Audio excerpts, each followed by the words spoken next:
Good morning, ladies and gentlemen. It's an absolute pleasure سيداتي والسادة، أنا سعيد ومسرور جدا لأن أحدثكم هنا اليوم. مرحبا بكم إلى الجلسة الافتتاحية لمنتدى دبي للمستقبل. هذا الحدث الذي يتزامن مع رحلة دبي لصياغة المستقبل، وأن تكون مدينة لا تتأقلم فقط بل تصيغه.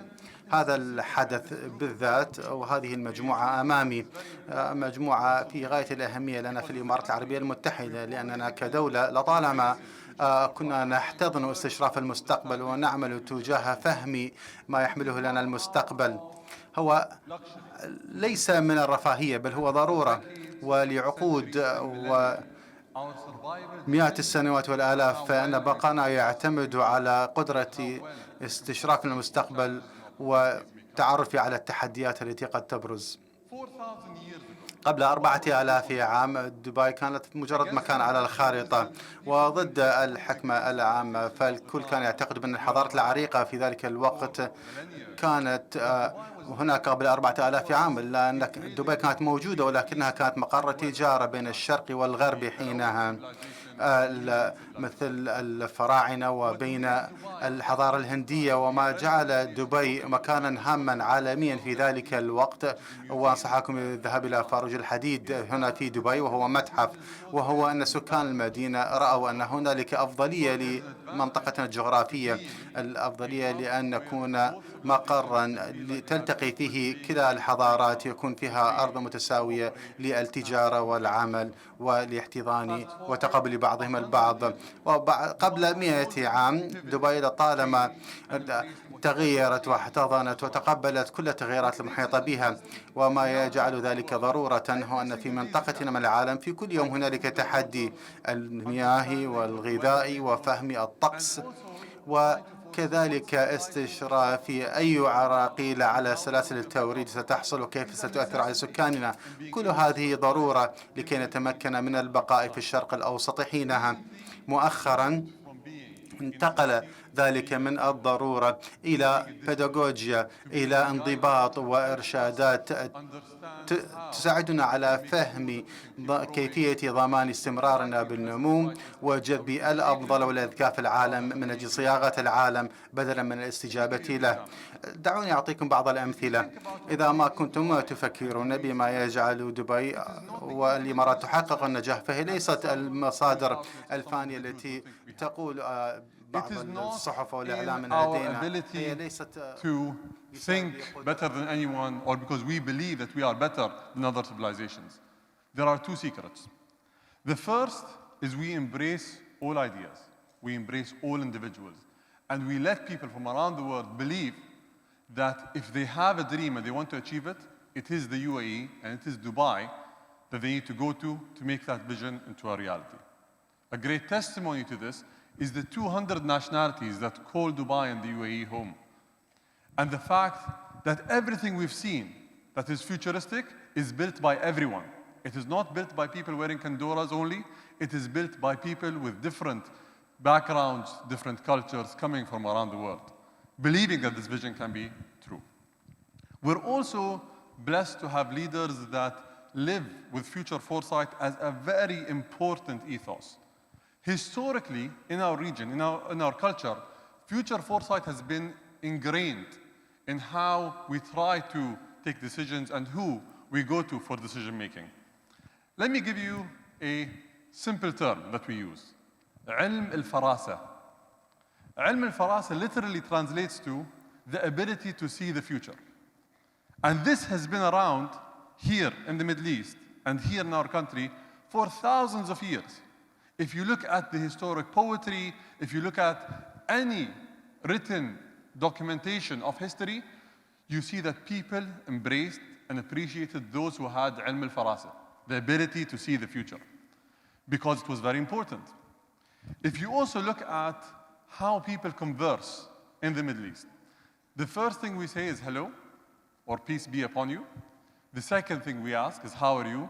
And the third thing we ask is shul akhbar, what are the news? And you might ask yourself, why are people asking about the news? Like, why is it when I see someone I ask them about the news? It's because you need to understand the variables and how they're going to affect you.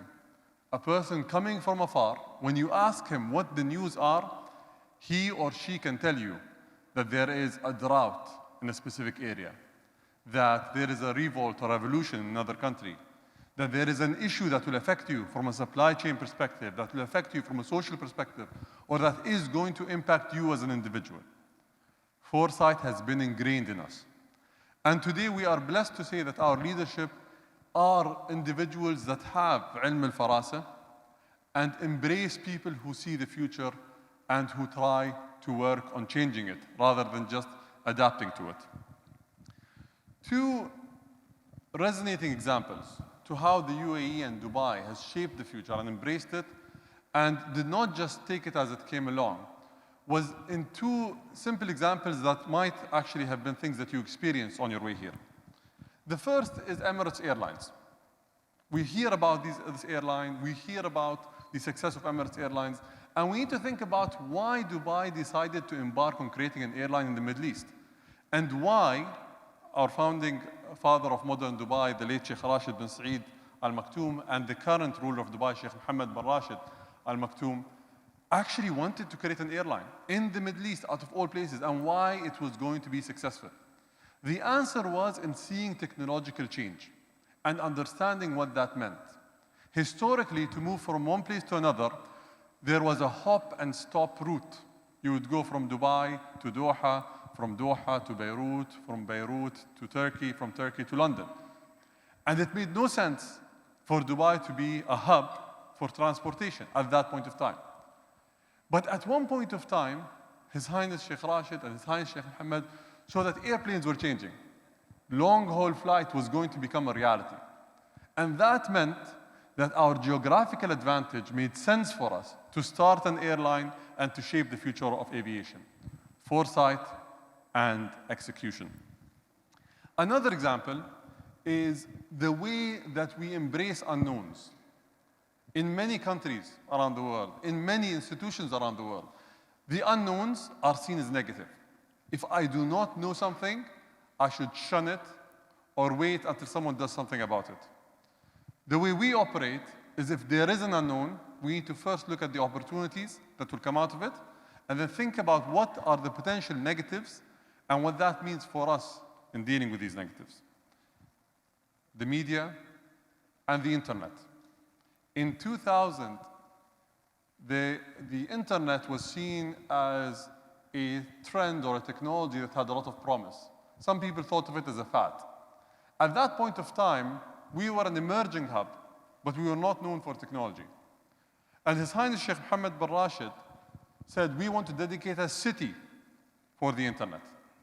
Not a small office, not a specific team or individual, a city, Dubai Internet City.